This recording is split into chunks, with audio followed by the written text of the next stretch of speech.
The mahogany walls of Caldwell and Associates had always felt too heavy, like they were built more to confine than impress. I sat across from Mr. Caldwell, my father's attorney for over 2 decades, as he read through the terms of the will. His voice was flat, sterile. I imagine it's easier to deliver bad news that way. All properties, Seaview Estate, 58 Langley Drive, and the summer house in Cape Haven are to be passed to Mr. Daniel Morgan. I didn't blink. I didn't shift. I'd played this scene in my mind so many times. The real thing felt like a rerun. My brother Daniel, dressed like a man preparing for a Vogue photo shoot rather than a legal proceeding, leaned back in his chair with a smugness that belonged in a courtroom drama. And the company, Morgan Communications, along with all associated assets and subsidiaries, also to Daniel Morgan. I noticed how the sunlight caught his Rolex, a gift from Dad, of course. Just like the CEO title, just like the high-rise apartment and the parade of congratulations after Dad's funeral. He was everything Dad respected: decisive, charming, married to the right kind of woman, and ruthless in a boardroom. I was none of those things. A marine biologist, divorced, living on a quiet street with a mortgage-free apartment, and no one to answer to but the ocean tides. There was a pause, a shifting of papers. Mr. Caldwell cleared his throat. There is a separate personal effects account designated for you, Mr. Ethan Morgan. It contains family photographs and several pieces of jewelry that once belonged to your grandmother. Daniel chuckled. Hey, at least you got the memories, he said, not bothering to mask the glee in his voice. Where will you hang them, Ethan? In that adorable shoebox you call an apartment. I stood up calmly, straightened the sleeves of my jacket. Are we done here? Mr. Caldwell nodded, perhaps a little too quickly. Yes, Daniel called after me as I stepped toward the door. Let's catch dinner tonight. Talk about your next steps. I'm sure we can find you a place at the company. Something entry-level, maybe. I didn't turn around. Thanks, but I'll manage. I always had. Back in my apartment, the October air filtered through the windows, carrying the scent of distant salt water and falling leaves. Mom loved this time of year. She said the earth looked honest in the fall, stripped of performance, stripped of pretending. I reached beneath my desk and pulled out the envelope she'd handed me 2 years ago. Don't open this until after your father is gone, she had whispered, her hand trembling as she gripped mine. Promise me, Ethan. I had promised. Now it was time to find out why. The envelope had aged in the quiet darkness of my desk drawer, its edges curled, the paper gone soft from time and anticipation. I stared at it for a long moment, half hoping it would open itself, reveal something that could make the day feel less like a punch to the chest. But nothing magical happened. Just me, my hands, and the quiet hum of a fridge that hadn't been cleaned in weeks. I peeled it open slowly, almost reverently. The first thing I saw was her handwriting. My dearest Ethan, if you're reading this, then your father is gone, and I suspect he's done exactly what I feared he would. Her words reached me like a voice from across time, measured, elegant, somehow both loving and sharp. She knew. She always knew about the favoritism, about the expectations, about the disappointment that trailed me like a stubborn shadow. He never saw what I saw in you. Your curiosity, your courage, your unwillingness to bend to his narrow vision of success. While he spent years building Morgan Communications, I was quietly building something else, something inspired by you. What followed was staggering. Documents, dozens of them. Investment portfolios, stock certificates, offshore assets, research grants, sustainability initiatives, all in my name. I blinked, reread, checked the dates. It went back 20 years. Slowly, legally, she had transferred ownership of a clean energy investment network into my control. It was worth far more than Morgan Communications, and it was mine, all of it. Daniel couldn't touch a cent. Dad never even noticed. I pressed my hands flat against the table. For the first time in years, I felt something like oxygen expanding in my lungs. Mum wasn't just protecting me, she was betting on me. I heard the faint ping of my phone. A new text from Daniel. Dinner tonight. We should really talk about your future. I let out a short laugh and typed back, sure. Come by tomorrow morning. I've got something to show you. That night, I didn't sleep. I laid out every document on my dining table. Papers curled at the corners, figures that made my pulse quicken. My mother, quiet, kind, underestimated, had built a green empire beneath the radar of one of the most controlling men in the industry. And she did it because she believed in me. Tomorrow, Daniel would walk into this apartment thinking he was still on top. Tomorrow, everything would change. At exactly 10 a.m. Daniel's Mercedes pulled up like a silver exclamation point in front of my building. He got out with his usual Flair designer coat, polished shoes, phone glued to one hand, superiority to the other. He didn't knock so much as tap on the door, like he was announcing himself to a receptionist. Morning, he said as I opened the door. He didn't wait for an invitation before stepping inside. His eyes scanned my place with the same passive judgment they always had. Charming, he muttered. You should really let me connect you with my interior guy. I ignored him. Come in. I've got something to show you. He followed me into the dining room and stopped cold. Papers covered the table in deliberate rose binders, portfolios, contracts, letters, even a few certificates embossed in gold foil. His smirk faltered. What is all this? He asked, stepping closer. Mum's legacy, I said simply. The part she didn't leave in Dad's will. He reached for a folder, hesitated, then opened it. His brow furrowed as he flipped through a portfolio tracking clean energy stocks companies I knew he'd never heard of, but one's leading global tech in wind, solar, and marine sustainability. This can't be real, he muttered. Mum didn't know anything about this kind of stuff. She was just, he caught himself. Just what? I asked. A housewife? The woman who smiled at Dad's boardroom monologues and played hostess while you soaked up the CEO grooming. You never noticed she was always listening. Daniel looked up, and for the first time in maybe a decade, I saw a crack in his armor. Not confusion, not disbelief, fear. These assets, he stammered. Flipping faster now, they're worth 10 times what you inherited, I said, finishing the sentence for him. He dropped into the nearest chair like someone had cut his strings. The weight of it, the reality that he wasn't holding all the cards, was settling in. But Morgan Communications is still yours, I said, just like Dad wanted. All of it. The corporate boardrooms, the shareholders, the outdated strategies, choking your stock price, yours to manage. But this, I gestured toward the table, this is Mum's vision, and it belongs to me. Daniel sat in silence for a long moment, jaw clenched, fingers drumming the table. Then, like flipping a switch, he shifted into his boardroom tone, smooth, calculated, persuasive. Listen, Ethan, he began, voice lower now, more measured. I know you're upset, and this is surprising. But this could be an opportunity. We could work together. Morgan Communications has the infrastructure. If we partner, no, I cut in. That's not what Mum wanted, and it's not what I want. His face twitched. You're making a mistake. Maybe, I said, but at least it's mine. He stood abruptly, knocking a chair askew. You think you're better than me now?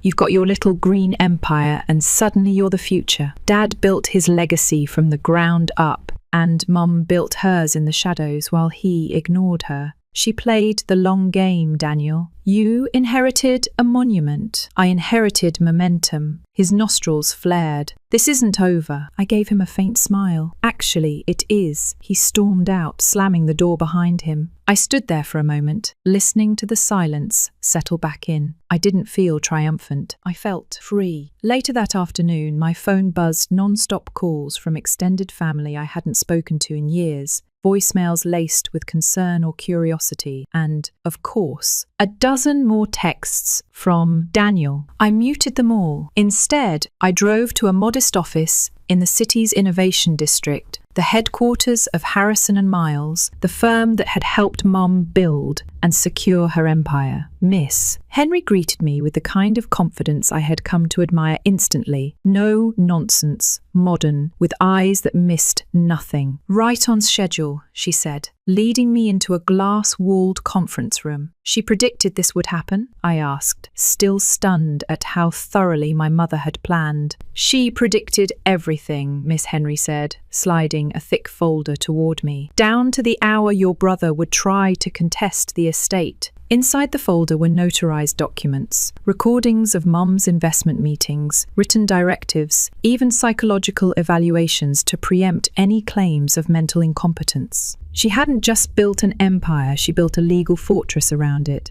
She also left a letter for you, Miss Henry added. It was short. Ethan, if you're reading this, then your father's rules are no longer weighing you down. You were always meant to build, not inherit. Let this be your foundation. Do something bold, something lasting. Something better, love, Mom. I closed the letter slowly. Bold, lasting, better. For the first time in a long while, I knew exactly what that meant. The next morning, my inbox was a battlefield. 14 missed calls, 23 unread messages, subject lines that swung between concern, disbelief, and outright rage. Most were from Daniel. A few from relatives I hadn't heard from since the last funeral. Suddenly, I wasn't just Ethan. The family disappointment. I was the heir to something none of them had seen coming. Aunt Elise wanted to talk privately. Cousin Graham had an exciting investment opportunity to pitch. Even my godmother, who once scolded me for choosing science over sales, sent a breezy message. So proud of what your mother did for you. You've always been the quiet one, maybe that was wisdom after all. I didn't answer any of them. Instead, I went to the one place that grounded me, the coastal science hub. Tucked into a less glamorous part of the city, it looked nothing like the sleek marble and chrome of Morgan Communications. No fountains, no art installations, just scuffed floors, sun-warped blinds, and the constant murmur of research. It smelled like brine and solder and stale coffee. It smelled like home. Dr. Lily Chen was already waiting for me. Her dark hair was pulled back, safety goggles perched on her forehead, sleeves rolled to her elbows.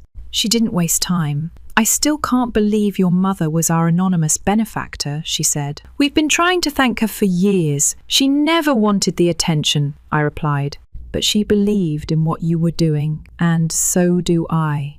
I slid a document across her workbench, a revised grant agreement, expanded funding, long-term support, a decade of security. Her eyes widened. Are you serious?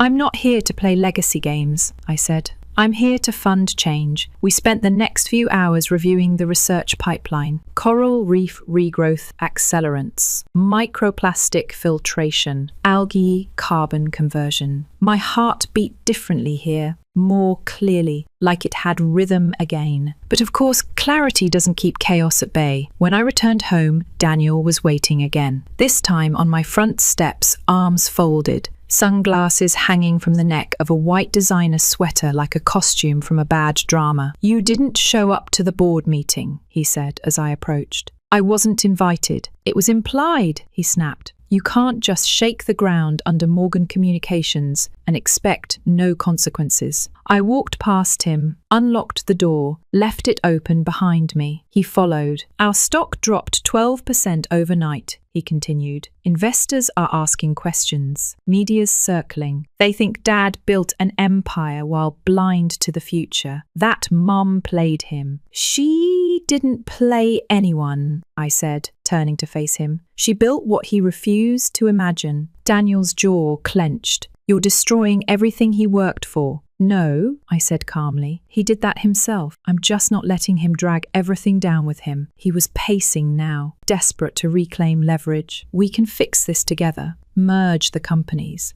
Leverage your funding, stabilize our optics. You stay in control of the green stuff, I manage the board. It's balanced. I raised an eyebrow. So I bankroll your optics? His voice dipped into the dangerous calm he used in high-stakes negotiations. This isn't about you, Ethan. It's about the family, the name, what it stands for. I walked to my laptop, opened the presentation I'd been preparing for a potential press event. Charts, projections, comparative industry analysis. One slide after another, showing Morgan Communications shrinking in value while sustainable tech surged. Dad's business model is already dying, I said, and the market knows it. He stopped pacing. You're doing this for revenge, he said finally, because you never got his approval. I met his gaze, unwavering. No, Daniel, I'm doing this because the world needs a different kind of leadership. Because I spent my life trying to prove I was worthy of a man who never really saw me. And now I finally realize I don't have to. His voice dropped. I don't know how to do this without you.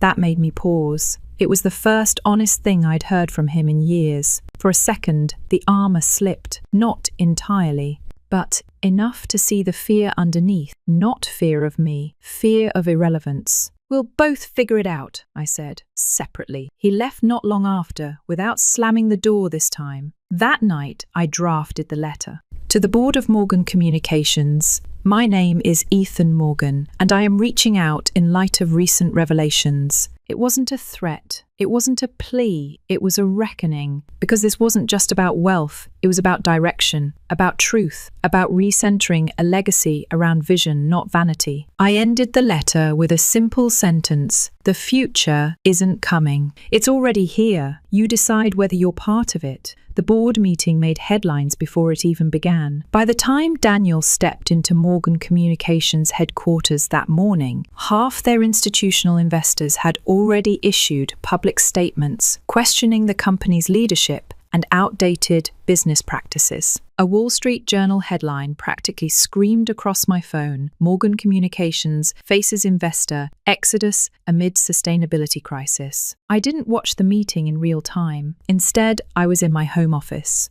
reviewing updated projections for our reef regeneration partnership with Coastal Science Hub. Dr. Lily Chen had just sent over the first results from the expanded trials. Microbial balance was stabilizing, coral regrowth had doubled, and marine life was returning. Real impact, real change. And then Daniel burst in. He didn't knock. He never did. What the hell did you do? He shouted, flinging a stack of printed emails onto my desk. His face was a shade paler than usual, his eyes wild.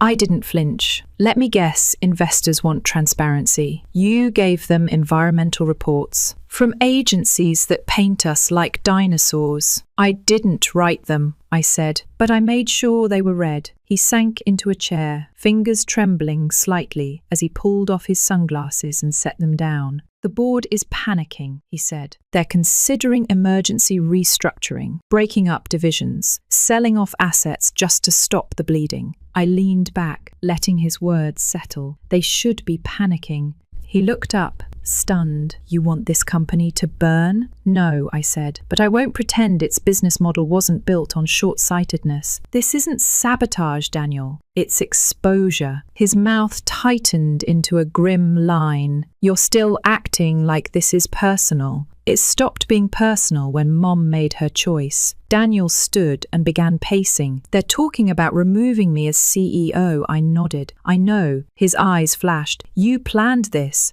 No, I said, standing now too. Mom did. I just followed the blueprint. He didn't speak. The room was heavy with everything we'd never said. All the years he laughed when Dad dismissed my research. All the times I was told to be practical, to aim lower, to settle for a seat at someone else's table. And all the while, Mum had been building me a new one. Then Miss Henry called. "Turn on the news," she said, her voice measured but charged. "It's happening." I switched on the TV. A breaking news banner rolled across the bottom of the screen. Morgan Communications CEO under fire. Board considers interim leadership amid crisis. Daniel's face drained of all colour. "They're really doing it," he whispered. "They're cutting me out." "You cut yourself out," I said quietly. "You inherited the spotlight. I inherited the compass." He looked at me, eyes glossy now, not from rage but disbelief. "What am I supposed to do now?" "You could help," I said, surprising even myself.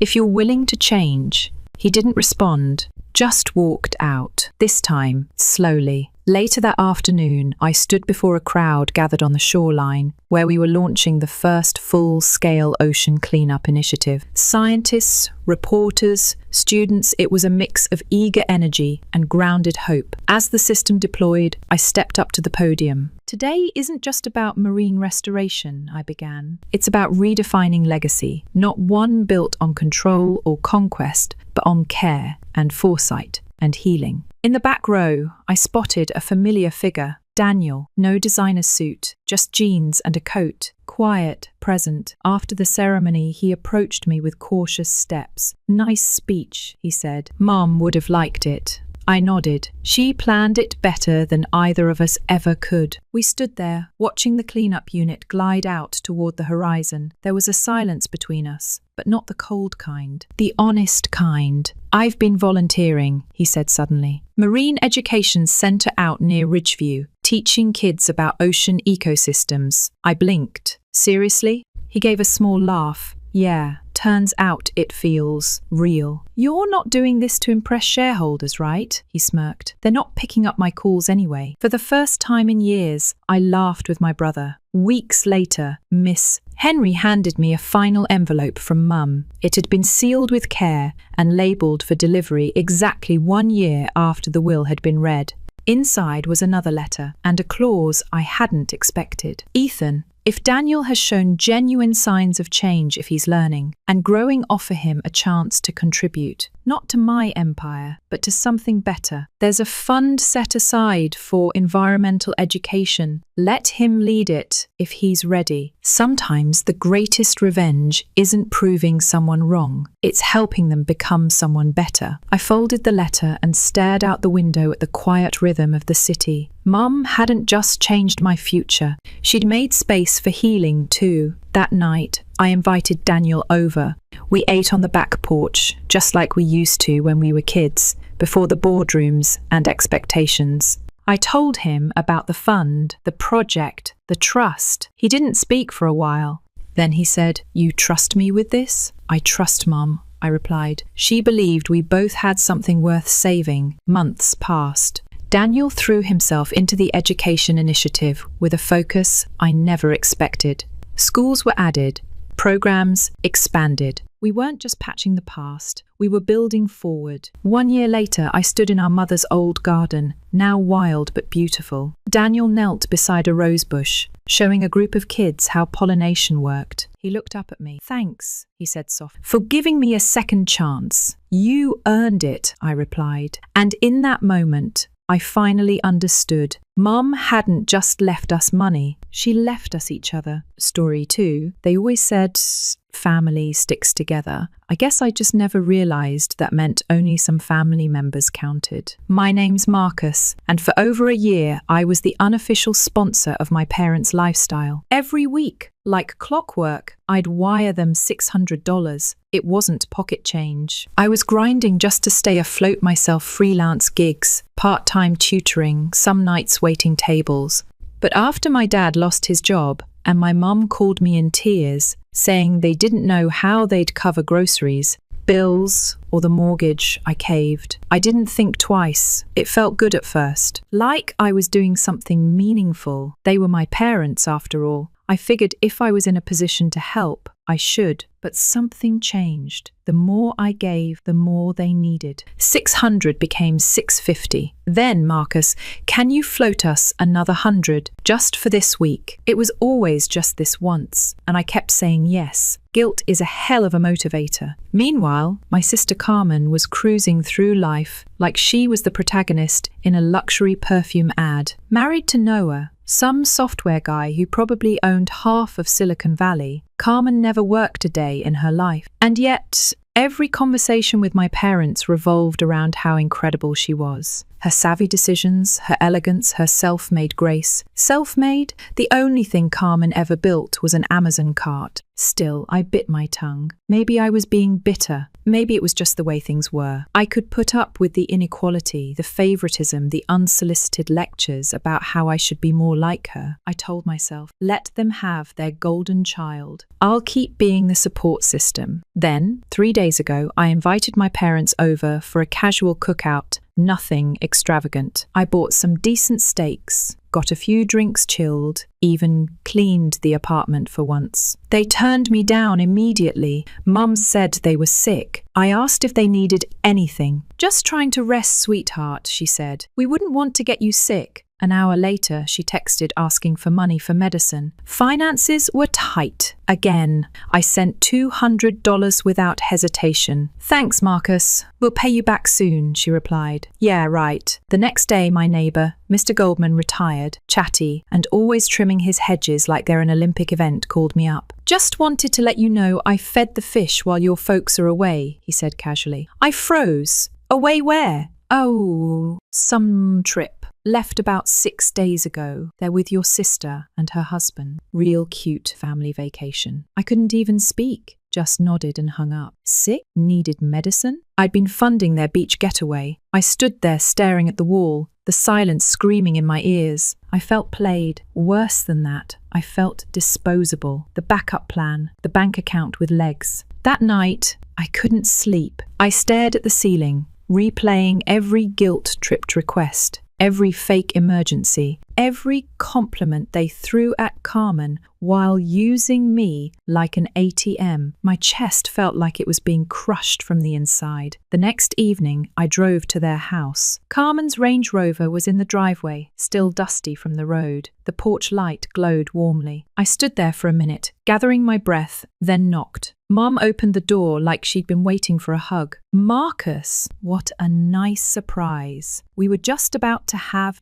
dinner. The house smelled like lemon cleaner, fresh cut flowers on the table, a half unpacked suitcase by the stairs, like they'd just come back from a Better Homes and Gardens photo shoot. I looked her dead in the eye. So, I said, how was the trip? A flicker, barely a second of hesitation, but it was there. Her smile tightened. Trip? What trip? I let out a dry, bitter laugh. The one with Carmen and Noah. The one you told me didn't happen because you weren't too sick to leave the house. She froze. Looked over her shoulder like she was hoping Dad would jump in. He didn't. Just clanged plates around in the kitchen, like this conversation wasn't happening. I don't get why you're so upset, she said finally, crossing her arms. We don't have to tell you everything. I stared at her. You asked me for money for medicine while you were lying on a beach. Dad finally emerged. Watch your tone, he barked. No, I said, louder than I intended. I've been paying your bills for a year. You lied. You used me. Mum's sigh was theatrical.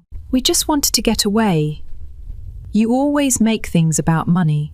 I opened my phone, pulled up the banking app. Right there, I cancelled the automatic transfers. Their faces dropped. Marcus, don't do this, Mom whispered. You know things are hard. I shook my head. Apparently not too hard to plan a family vacation. I turned to leave. Dad's voice chased me. You're just mad we didn't invite you. I stopped, turned slowly. Excuse me, he shrugged. That's what this is really about, right? You're jealous. I could barely hear over the ringing in my ears. She wouldn't have given you a dime, I said, but you treat her like she walks on water. I did everything, and you still lied. I walked out. When I got home, my girlfriend Layla was on the couch. She took one look at me and didn't say a word, just reached for my hand. I finally whispered, I'm done. No more money. She nodded, like she'd been waiting to hear it. Like I'd finally admitted something we both knew was inevitable. I slept better that night than I had in months, but I should have known they weren't done.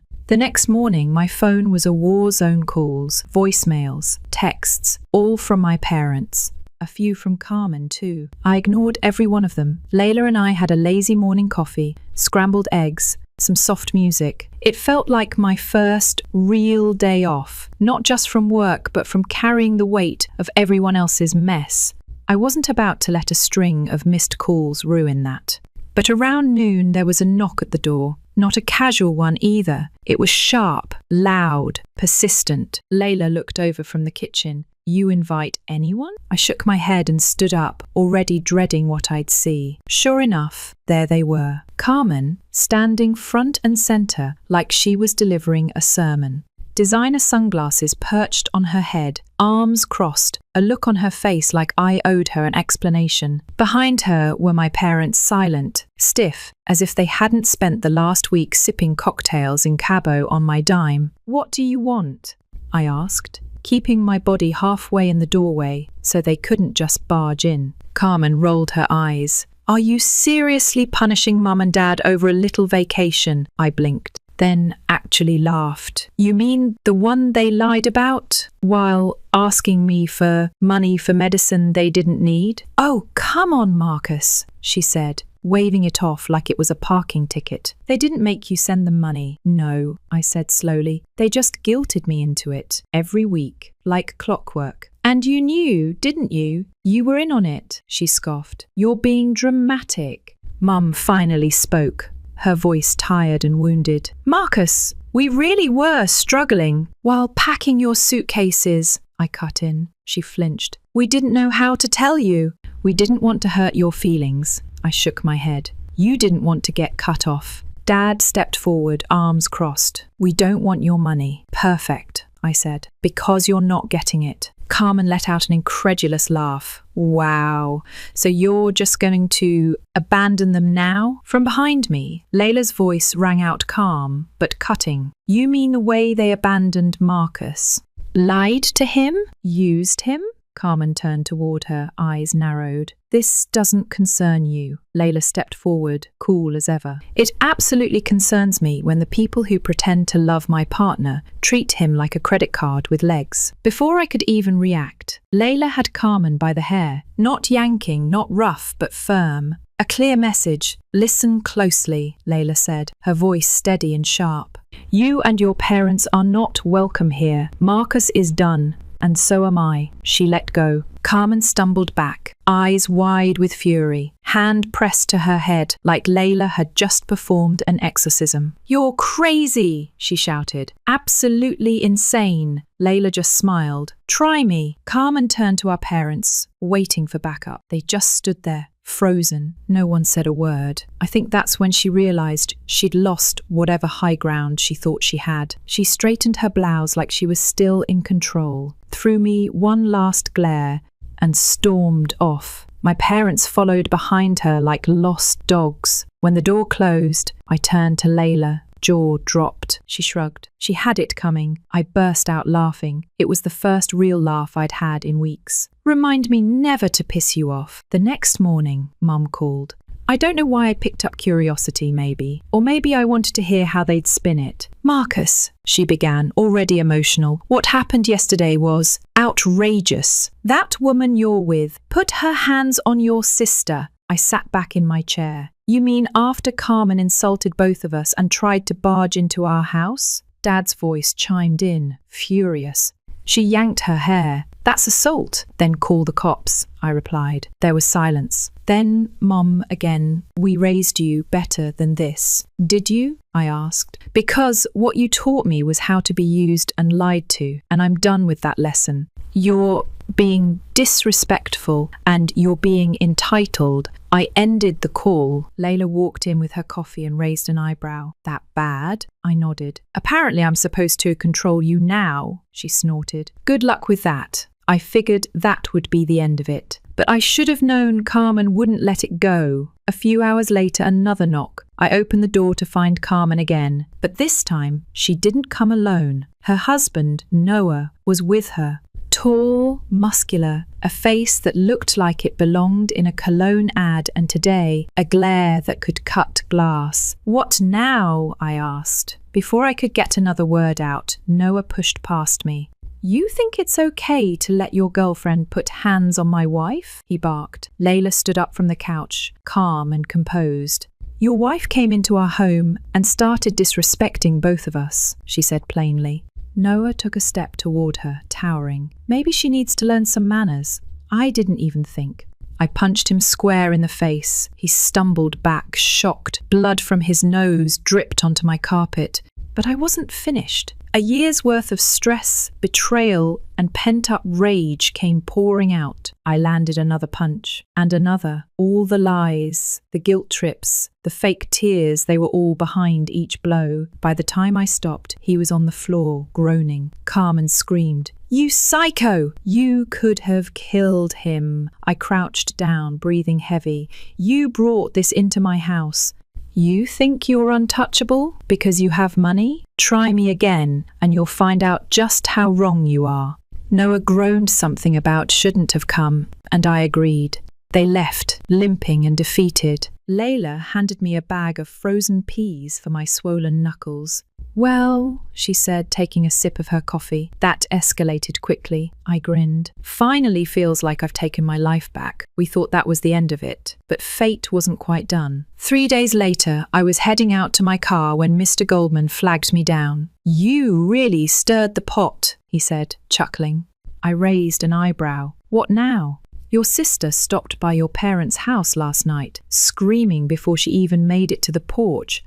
Oh yeah," he said. "Whole street could hear it. She was tearing into them. Something about being stuck with them now that you're out." I blinked. "Wait, what?" "She kept yelling that it was their fault you cut them off, that they were selfish, that she's not their personal bank." I laughed so hard I had to hold on to my car. Goldman grinned. "Then she said they should just call you and apologize." "Your dad?" "Said they don't need anything from you anymore." Your mum started crying. "And Carmen?" stormed off. "Called them parasites. Said she was done too." I whistled. "So in 1 week, they managed to lose both of us." Goldman nodded. "Looks like they finally got what they always wanted." I raised an eyebrow. "Which is?" he grinned. "To depend on Carmen." I got into my car, started the engine and smiled. Hope she enjoys it. A week passed. Quiet. No calls, no texts, no surprise visits. For the first time in years, life felt light. Layla and I were back in our rhythm. Work, dinner, slow mornings on the weekends. There was no guilt weighing down my chest. No constant pull to check my bank balance in fear someone else had drained it. I figured the storm had passed. Maybe they'd finally learned their lesson. Then came the message. "Marcus, it's your father. Please call. It's urgent." I stared at it for a long minute. The word urgent hung in the air like smoke. Layla looked over from the kitchen island. "You gonna call back?" I sighed. I shouldn't, but I'm curious. So I dialed. He picked up on the first ring. "Marcus, thank you for calling." I stayed quiet. "It's not about money," he said quickly, like he knew exactly what I was thinking. "Then what?" "It's your sister, Carmen. She's getting divorced." That threw me. "What?" "She showed up 2 nights ago, suitcase in hand," said Noah, kicked her out. "He's cutting her off financially. Said he's done supporting her. Now she's back here, living with us." I pressed my fingers to my forehead, trying not to laugh. "So the same sister who told you to manipulate me into paying you again is now broke and crashing at your house." Dad let out a long, exhausted sigh. "Marcus, I'm not joking. I know you're not. That's what makes it so funny." There was a silence, heavy and awkward. "She wants to talk to you," he said. "Not my problem," I replied, and ended the call. That night, Layla and I ordered takeout and watched reruns like nothing had happened. But deep down, I knew something had shifted. The golden child's world had cracked. and now she was walking through the same fire. She helped light under me. The irony wasn't lost on me. The next few days were peaceful. I honestly thought maybe that was the end of it, until Carmen showed up. Alone. No Range Rover this time, no sunglasses. Just Carmen in a hoodie and jeans, looking like she hadn't slept in days. I opened the door but didn't let her in. "What do you want?" I asked. She looked up at me, eyes glassy but determined. "Can we talk?" "Talk," I repeated. "After everything," she looked down. I screwed up. I crossed my arms. "Which part?" "Lying to me. Taking vacations while I was paying your parents' bills. Or letting them think I was being selfish for cutting them off." "All of it," she said, quietly. I didn't think it would go this far. I didn't say anything, just stared. I thought Noah would always take care of me. I thought Mum and Dad were doing what they had to. I didn't see what it looked like from your side. I didn't want to. Yeah, no kidding. She let out a shaky breath. I wanted to say I'm sorry. And for a moment, I almost believed her. Almost. But then I saw it. That look, the subtle twitch in her jaw, the tight grip on her phone. There was more to this visit. "What do they want now?" I asked. She blinked. "What? You're not here just to apologize. You want something, or they do." Her silence confirmed it. "They want you to start sending money again," she finally admitted. "Things are tight.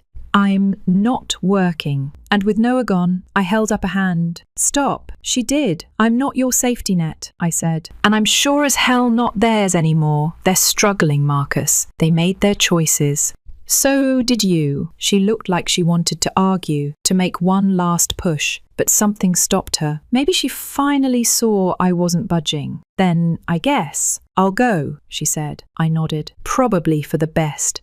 She turned and walked back to her car, a beat-up sedan I didn't recognize, and drove off. I closed the door behind her and stood there for a moment, breathing deep. Later that night, I got another call, this time from Mum. "Marcus," she said, sniffling. "She's gone." "Carmen?" She packed her things, said she couldn't take it anymore. "We tried to stop her, but she left." I waited. She didn't say where she was going. "She's not answering our calls." I waited some more. "Marcus, we don't know what to do. Figure it out," I said, and hung up. They were finally reaping everything they'd sown. Carmen was gone, the financial lifelines were cut, and all that was left was an empty house and two people who had built their world on favoritism and manipulation. Without someone to lean on, they were just stuck. Weeks passed. Eventually, I heard through the grapevine, through Mr. Goldman, that Carmen had gotten a job. First real one in her life. Retail, part-time, but honest work.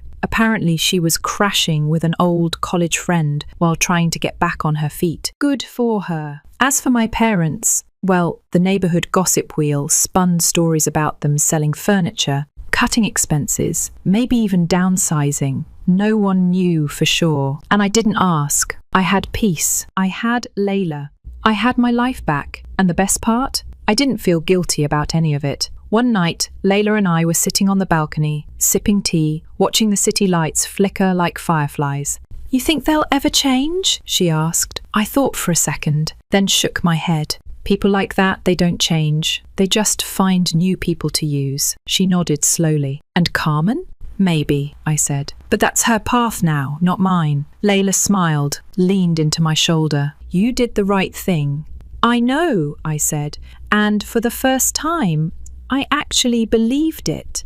No more guilt, no more resentment, no more trying to earn love that should have been unconditional. I was done, and I was free. Let them figure it out. They always wanted Carmen to be the perfect child. Well, now they've got her, all to themselves, and I'm finally living my life without the weight of theirs dragging me down. Story 3, I was 2 months away from turning 29 when I decided to plan something big, something for me. A beach trip with my 3 closest friends, people who've stood by me through breakups, work drama, and every stupid family holiday I had to survive. We found this amazing oceanfront Airbnb, split the cost, and I was so psyched. It wasn't just a birthday trip. It was my first real shot at a stress-free adult vacation. My parents chipped in a bit for the rental as a birthday gift, which helped make things affordable for all of us. Nothing extravagant, but their contribution covered just enough to make the trip doable. My friends and I were ecstatic. Finally, something just for us, no obligations, no drama. And then came the plot twist. My 12-year-old stepsister, Cassidy. Cassidy is the daughter of my stepmom, Fiona, who married my dad 3 years ago. To put it politely, Cassidy is a lot. She's the kind of kid who demands attention like it's her birthright. If someone else gets a gift on their birthday, she throws a tantrum unless she gets one too. She's the candle blower, the center stage stealer, the ultimate scene disruptor. When Cassidy heard I was going on a birthday trip, her reaction was predictable. She wanted to come. At first, I thought she was joking. I laughed it off, Cass. Come on, you'd be bored to death. It's just me and a bunch of 20-somethings hanging out. Not really your scene. I figured she'd move on. I mean, she's a kid.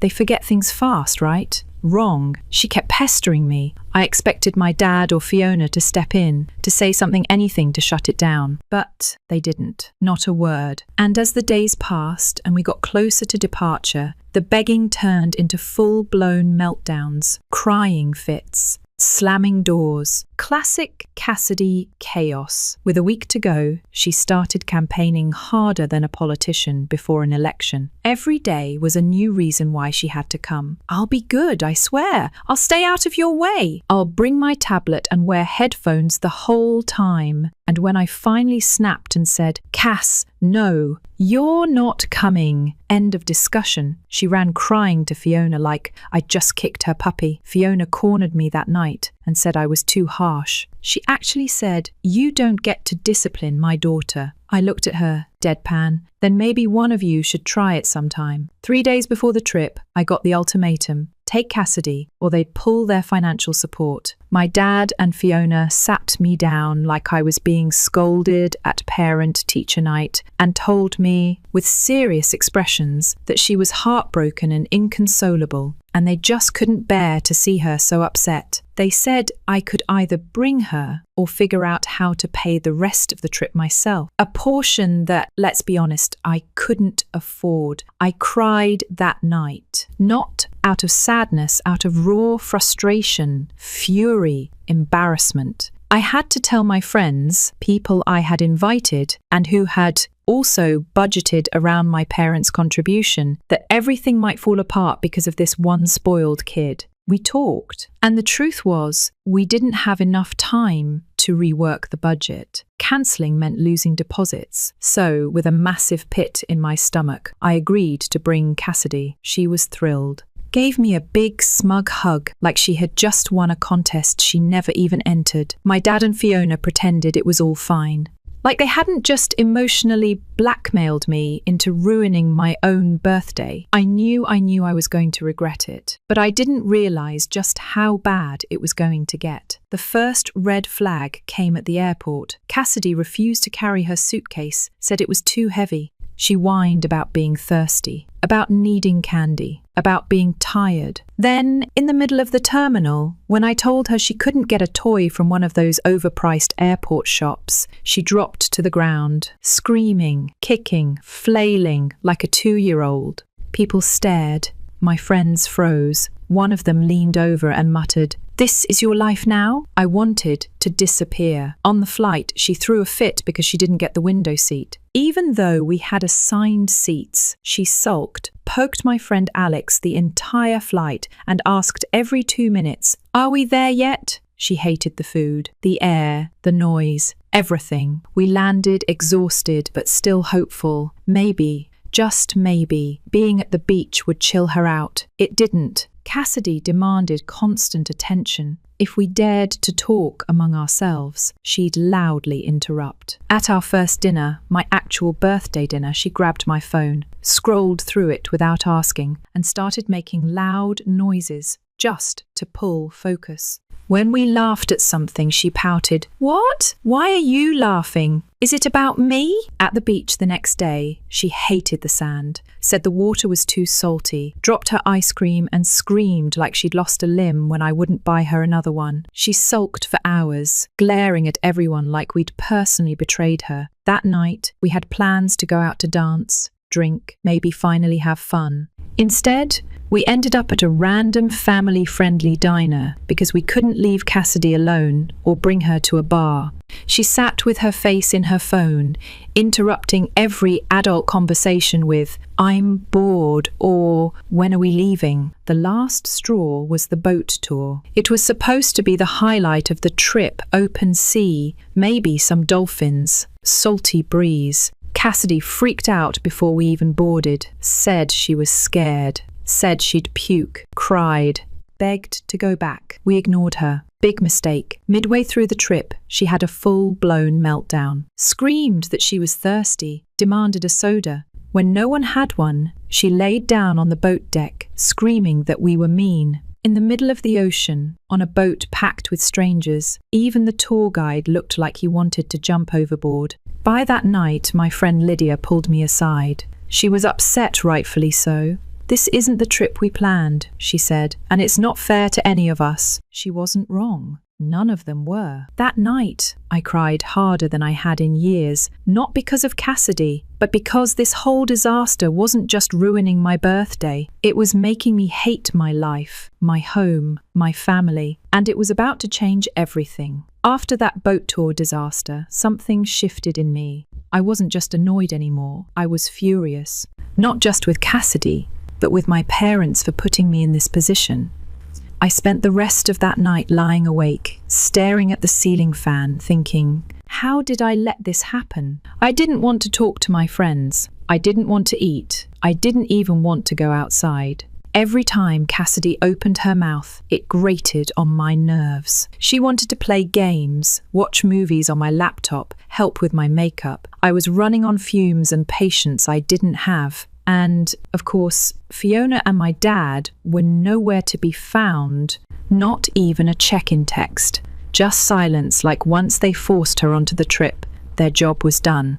I tried to push through, enjoy what I could, but Cassidy kept finding ways to derail everything. She hated seafood, so we couldn't go to the place I'd picked for my birthday dinner. She said the pool was too cold. She didn't like the beach towels. She wanted to go home early. She even broke a decorative bowl in the Airbnb and blamed one of my friends. No apology, no acknowledgement, just a smirk, like she knew no one would do anything. By the last day, we were all walking on eggshells. When we got home, Cassidy ran straight to my dad and Fiona like she was returning from summer camp. She told them all about the trip, of course twisting the story to make herself the victim. She was really mean to me. She didn't let me do anything fun. I felt left out the whole time. My dad laughed, like that was cute. Fiona said, "Oh, she's got such a strong personality, doesn't she?" I just stared at them. I wanted to scream, "You did this. This was your fault." But I didn't. I just went to my room, shut the door, and let the anger simmer. The days that followed were rough. My friends barely messaged me. I couldn't blame them. I avoided the group chat, avoided everyone, honestly. Seeing them move on while I sat in that house still stuck under my parents' roof just made everything worse. I felt useless, angry, trapped. And Cassidy? She was on a power trip. She strutted around like she'd won something. She'd make little digs at me, all under the guise of jokes. Once, while we were both in the kitchen, she said, "I think your friends liked me more than you." I almost dropped my coffee mug. Fiona and my dad didn't say a word about any of it. It was like the whole trip never happened. And then about a week after we got back, my friends showed up at my door. All three of them. I opened the door in sweatpants and a hoodie, completely unprepared to see them. My stomach dropped. They weren't smiling. "No, hey! Surprise!" Just serious faces. "We need to talk," Lydia said, walking past me into the living room. They all sat down. I sat across from them, suddenly feeling like a kid again, waiting for detention. My throat tightened. "I know I messed up," I started, voice already shaking. I didn't have a choice. I didn't want to ruin it.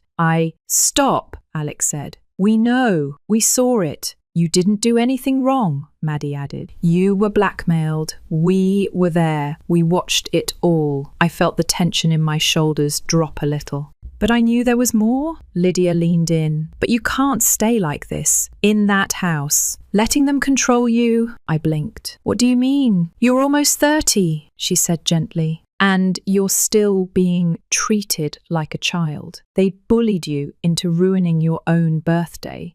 They didn't even care. This is toxic. I don't have anywhere to go, I said quietly.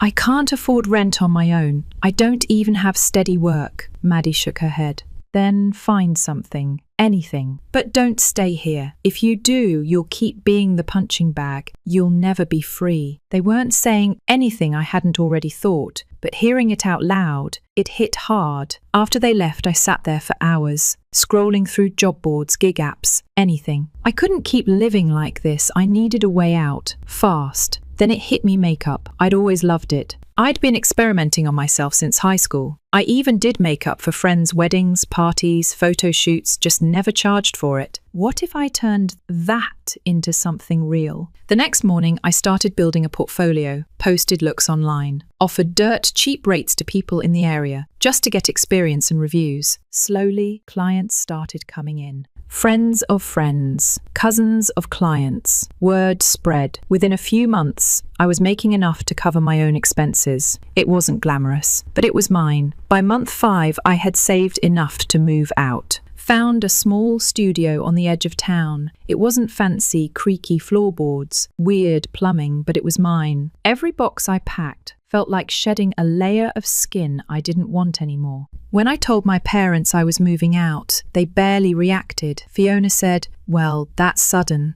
My dad just nodded, like I had told him I bought new shoes. No offers to help, no questions, just silence. Cassidy threw a tantrum when I left, screamed that I was abandoning her, that I was selfish, that she'd never forgive me. I smiled the whole time. I didn't owe her or them anything, and once I left, the change was instant. I could breathe, I could think, I could sleep without hearing Cassidy slam doors at midnight because we ran out of ice cream. I started feeling like myself again. I rebuilt my friendship with Lydia, Alex, and Maddie, slowly, carefully. They were patient, they understood. And one day, while we were sitting around my little kitchen table, Lydia said, "We're doing a do-over. Beach trip. Just us, no kids, no tag-alongs, no guilt." We planned every detail with military precision. We picked a new location, booked a better Airbnb, and agreed on one rule: zero family drama. And when the day finally came, stepping onto that plane felt like exhaling after holding my breath for a year. The trip was everything the last one wasn't. We danced, drank too much, took ridiculous selfies, laughed until our faces hurt. We talked about everything and nothing. We were us again, the way it should have been. And yeah, we posted photos, a lot. Every sunny beach pic, every dinner shot, every girl's just vibing boomerang, it all went online. Because I wasn't hiding anymore, and I knew it would get back to them. I just didn't expect the fallout to come so quickly. 2 days after we got home, my dad called. I didn't even get a hello. Just, "Cassidy saw your photos. She's very upset," she cried for hours. I didn't even flinch. "You know how she gets," he added. "You didn't have to be so cruel. You could have invited her." I closed my eyes, took a breath, and let it all out. "Dad, no, I'm done.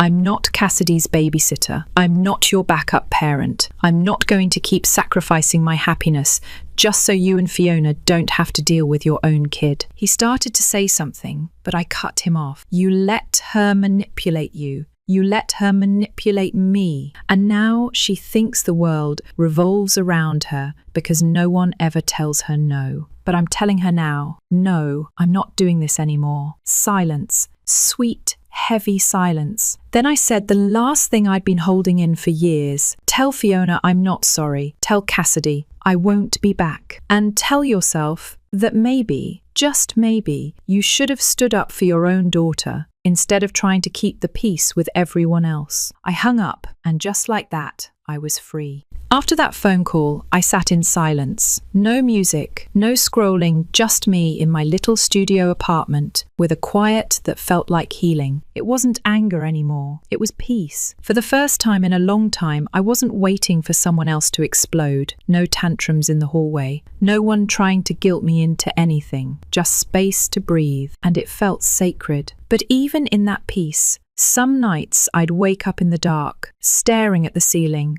asking myself, how did I even let it get that far? Almost 30, still cleaning up the mess from a childhood I didn't ask for. Watching friends move forward, promotions, engagements, mortgages, while I was just now learning how to be on my own. There were days I'd look in the mirror and feel behind, like I'd lost years trying to keep the peace, trying to keep everyone else comfortable.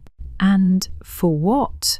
Looking back, it wasn't just about Cassidy. It was the whole system. My dad, who never stood up for me. Fiona, who saw me as a built-in babysitter. A house where I was more useful than loved. I kept swallowing it, numbing myself with excuses. They mean well. They're just tired. It's complicated. But it was never complicated. It was simple. They didn't value me the way I needed to be valued. They used guilt to get what they wanted, and I went along with it because I had no other choice. Or so I thought.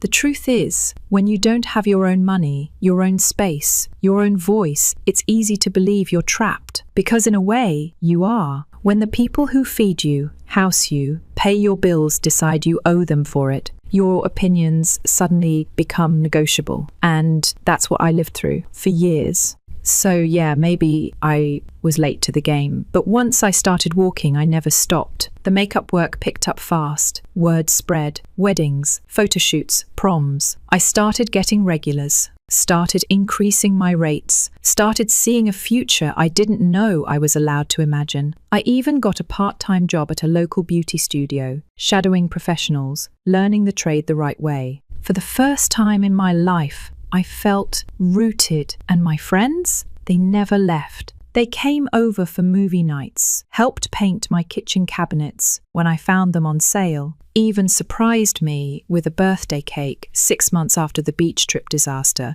just because. No Cassidy, no guilt, no drama, just love. One night, over wine and takeout, Lydia brought up the idea again. Next trip, she said, tossing her chopsticks down. We do it even bigger. Maddie nodded. International. Maybe South America, Alex added. We'll do something wild. Ziplining, salsa dancing, the works. I laughed. You guys act like I'm a new person, Alex smiled. Because you are. And I realized they were right. I didn't even recognize the version of me from a year ago, the girl who whispered yes while screaming no inside. The one who thought sacrificing her happiness made her a good daughter. That girl was gone. Now, I had boundaries. I had a voice. I had a job, a lease, and a passport application halfway filled out. But of course, nothing stays quiet forever. One afternoon, while I was between appointments, I got a text from my dad. Just one sentence. Cassidy's having a rough time. Could you call her? I stared at it for a long time. My thumb hovered over the keyboard. I could have said yes. Could have sent a voice note. Played the role again. But I didn't. Instead, I replied, she has 2 parents. Ask them. No emoji, no softening, just truth. He didn't respond, and I didn't feel guilty. Because here's the thing, once you stop bending for everyone else, you realize how much of yourself you had to break to fit into the shape they wanted. And you start picking up those broken pieces and putting them back together in a way that finally makes sense. Sometimes that means walking away. Sometimes that means saying no. And sometimes it means choosing silence instead of explanations because the people who hurt you already know what they did. They just hope you'll forget. But I haven't forgotten. I've forgiven. Quietly. For my own peace. I don't hate Cassidy. She's still a kid, one who was handed power without the tools to handle it. But I'm not her parent. I'm not her crutch. And it's not my job to unlearn the behaviours Fiona reinforced. I don't hate my dad either. But I've accepted that love without boundaries isn't love, it's guilt. And I don't live in guilt anymore. Now I wake up in my own place, sip coffee I bought with my own money, work jobs I earned with my own hands. I look around and see a space filled with peace, laughter, and choices that are mine. And when I think about the girl who almost gave up that birthday trip just to avoid conflict, I want to hold her and say, you don't have to make yourself small for people to love you. Because I tried that for years. And now I take up space. Now I say no. Now I know my worth. I'm not where I thought I'd be at 30, but I'm finally where I'm supposed to be. And if anyone wants to join me, they better come correct, because I'm not carrying anyone else's chaos anymore, especially not to the beach.